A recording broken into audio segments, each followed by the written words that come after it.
Yo, what is good, YouTube? It's your boy P back here with another video, you guys. That's right. We're going back with another video. This is stupid ad, okay? But we're gonna be doing the I'll show you. Okay. We're gonna be doing the top 5 most slept on players, okay? Okay. Hey, direct you. In a league with so many stars, there are some who shine the brightest, such as LeBron James and Stephen Curry. And then there are those who get overlooked that because either one, there's too many stars in their position, or their team hasn't had success in recent years, thus making them sort of irrelevant. We are here to shine a light on those overlooked stars. Now before we get started, I just want to let you guys know that this is my opinion, and that if I left someone out, gladly tell me in the comment section down below and explain, and I'll debate with you. Also, this list has no particular order, but with that being said, let's get right into it. Paul George. Yeah, Paul George is kind of George's slept on. horrific injury in the FIBA games, the light has shined away from Paul George, with people forgetting how great Paul George was, and still could be, before his injury. Before his injury going into the FIBA games, Paul George was an MVP candidate going into the 2015 season. After having a 56-win season the year before, with Paul George at the helm averaging 22 points per game at the young age of 23, PG-13 looked like he could only go up until the injury. After the injury, there was doubt with how Paul George will recover. Will he be the same player again? Is he going to be another Derrick Rose? These were the questions being asked about Paul George. In the 2015-2016 season, Paul George answered these questions, coming back with his best statistical season yet. In the 1 year he was gone, the squad that he was with in 2014, all gone. No more Roy Hibbert, no more Lance Stevenson, no more George Hill, no more David West. He was the only remaining piece of that 56-win season. With these circumstances, he put the team on his back, averaging 23.7 rebounds, 4 assists, and 2 blocks per game, and leading his team to the 7th seed in the East. In the playoffs, he turned it up even more, averaging 27 points per game and forcing the 2nd seed Toronto Raptors to a Game 7. He know his stuff. If you watch that series, you know that Paul George was the only reason the Pacers were keeping up with the Raptors in the first place. They didn't have an answer for Paul George. Now that you remember how great Paul George is, would you say that he's a top 5 player in the league? I would say it's debatable. CJ McCollum. Yeah, he is slept on. Let me tell you something about McCollum CJ McCollum. He's nasty, but he slept on so much, so people barely even know. But I know CJ McCollum is nasty, though. I'll tell you that. wasn't on the Trailblazers last year, the Trailblazers would have not made the playoffs. Coming off a season where he averaged 7 points per game, and the fact that the Blazers lost LaMarcus Aldridge, Wesley Matthews, Nicholas Batum, and Robin Lopez, essentially everyone besides Damian Lillard, CJ had some big shoes to fill. We all know that Dame was going to get his, but someone else needed to step up to the plate if they wanted to still be a playoff team. And who was that, you ask? CJ McCollum. Cool. Yep. His first season getting starter minutes, CJ averaged a cool 20 points per game and 4 assists, alongside his boy Damian Lillard, notching him the Most Improved Player of the Year award. Personally, I feel like CJ's name should be mentioned with the likes of Jimmy Butler, Right? DeMar DeRozan, and Klay Thompson, at least offensively. I know, right? But he doesn't because he isn't the popular player like these players are around the league. I feel like CJ can still turn it up, man. He's only 24, 2 years younger than the 3 guys I mentioned. Watch out for this kid CJ, man. Isaiah Thomas. Let's get it. I would say that Let's do it, Isaiah right? Thomas. Isaiah Thomas is best favorite player besides LeBron. Alright, let's do it. Let's get it all day, every day. Thomas is Let's the do it. Look CJ at Isaiah. McCollum of point guards. Everyone's focusing on the Steph Currys, the Russell Westbrooks, Forget Steph. the Kyrie Irvings, and of recently, the Damian Lillards of the world. And then there's this dude IT with a team of his own, in which he carried to be 3rd place in the East last year, averaging 22 points per game. And this year they in 6 assists, 2nd place. All being a Just saying. 5'9" point guard and the only go-to scorer the Celtics Right? have. He's 5'9", I'd say that guys. Isaiah has probably one of 5'9". the best draft pick to success ratios of all time. For Because real. it was picked He last in last his pick draft, yep. but he's averaged 17 points and 5 assists his whole career. Once again, all being at 5'9". If you remember 2 years ago, before the Celtics traded for Isaiah, the Celtics were just another lottery team.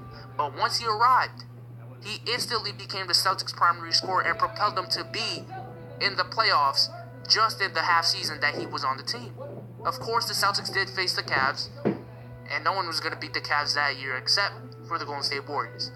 I don't know if it's just my Celtics bias, Ooh, nice pass. but I see a lot of Allen Iverson and Isaiah Thomas. Right? If you look at this recent quote from Allen Iverson, this explains it all.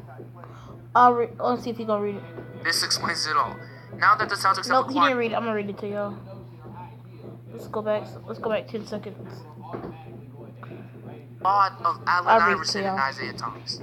If you look at this recent quote from Allen Iverson, he said he told me I'm cut from the same cloth as him. Said Thomas, I go about my ways the same he did. I know that he's told me that nobody can tell me anything. So that's a check off my list that he approves of my game. He's really not a fan of not just me as a basketball player, but me as a person. And that says a lot because I follow every footstep that he took, and I want to be just like him. Aww. This explains it all. This explains it all. Now that the Celtics have acquired All-Star center Al Horford, maybe IT can get more recognition, as a lot of people have the Celtics second in the East this year. If it weren't for IT, the Celtics would still be a lottery team right now. But ever since he came, he's made a 5-6 year rebuild project into a 2-year rebuild. Lottery team, barely making playoffs, not a second seed in the East. Come on, that shows you something about IT. I'm saying. I think IT should be mentioned. Yeah. With the Kyle Lowrys of the world, the Damian Lillards, the Steph Currys, and hopefully one day with the Stephs and the Westbrook. No, he already the Stephs in the Westbrook. What's up? Gonna be on their level, but can a brother hope? For real? Mike Conley.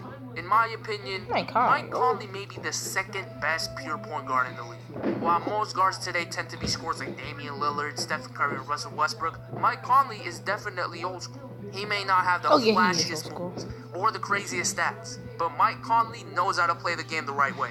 He's always at the right place at the right time defensively, and he's an efficient passer, averaging 6 assists with only 1.5 turnovers per game. Scoring-wise, he's not as a liability as a Rajon Rondo, as he's averaged 15 points per game or higher the last 4 years. Look, Mike Conley isn't going to be a franchise player for you, but you put him on a team like the Knicks before they got Rose, or the Spurs, he could easily be the third piece to a big three, the same way Kevin Love and Chris Bosh were to their respective big threes. Chris Paul. Okay, I know I haven't mentioned Chris Paul at all in this video, even when I was talking about the other point guards in the league. And that's for a good reason. If you went through this whole video without even thinking of Chris Paul, then you're part of the problem.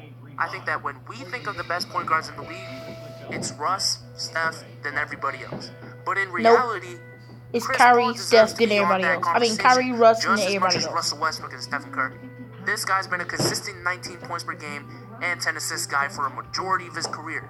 He's the only reason the Clippers are contenders every year, bro. Just think about that. Look, Blake Griffin's great, but let's be honest, without Chris Paul, would he be just as good? DeAndre Jordan? His whole offensive repertoire depends on Chris Paul. JJ Redick? He's a catch-and-shoot guy, and who better to catch a pass from than Chris Paul? The only player on the Clippers that doesn't depend on Chris Paul is Jamal Crawford. Chris Paul is the Clippers, and I believe that he gets overlooked at way too much in the conversation for the best point guard. Yeah, because you got all the only reason I did a Steph versus Russ video was because I know that's a video that everyone wants to see. And it's a very hot topic. But don't get me wrong, Chris Paul deserves to be mentioned with the likes of a Russell Westbrook and a Stephen Curry. Chris Paul was never the most popular point guard in the league. There was Steve Nash and Jason Kidd when he first came. And then there was the Rose Rondo era from 2008 to 2011. And then there was the Stephen Curry and Russell Westbrook era from 2012 and on. Casual NBA fans never have appreciated CP3's greatness as much as he deserves. I just remember in 2011 watching the Hornets play the Lakers in the playoffs, who were at that time back-to-back champions, and Chris Paul was making a fool out of Pau Gasol and Andrew Bynum every time they switched on them. It was special. Just like in my most underrated players of all time video. It's not that we don't see Chris Paul's greatness, it's just that we overlook it because of the greatness of others, and that should change. Okay, guys. That's the end of the video. Hope y'all like this video. Oh, what's going on? Hope y'all like this video. See y'all for the next video. Bow.